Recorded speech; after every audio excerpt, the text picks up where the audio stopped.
What's going on, YouTube? Coming back at you again with another Microsoft Excel tutorial.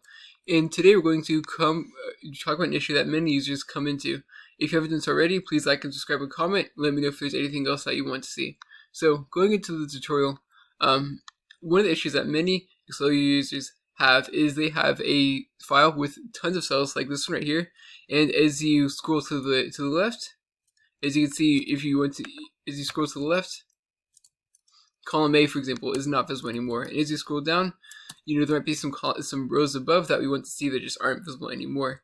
So to get around this, we can use what's known as freeze panes to be able to see these rows and columns that you want to see while still moving around in our file. So to do this, go to the View tab, and in the middle right, there's going to be an option known as Freeze Panes. Now, there are two quick options, and they're a little more customized options. So we're going to freeze the first column, for example, and this just creates this little thin line right here. So that way, as we move to the right, the first column is still visible.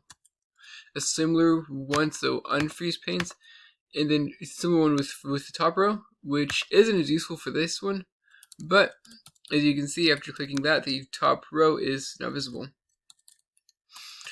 But there is actually a third option that is much more useful in my opinion, and that is because it freezes the rows and columns based on a current cell selection.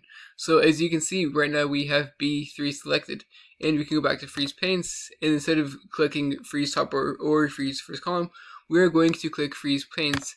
And by clicking that, as you can see by these little thin lines, it freezes the column to the left and the row above. So now as we scroll to the right, and as you scroll down, the columns that we want to keep visible are still there.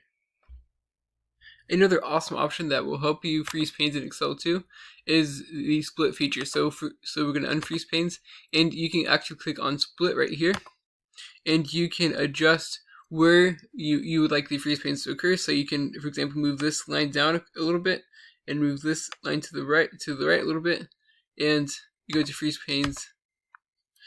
And now, as you can see, we have this top corner right here that stays constant. So that being said, I really hope that y'all found this Excel tutorial to be helpful. Please let me know if you have any questions, comments, or concerns, and please like, subscribe, and comment. Thank you all so much for watching. Hope you have a great day.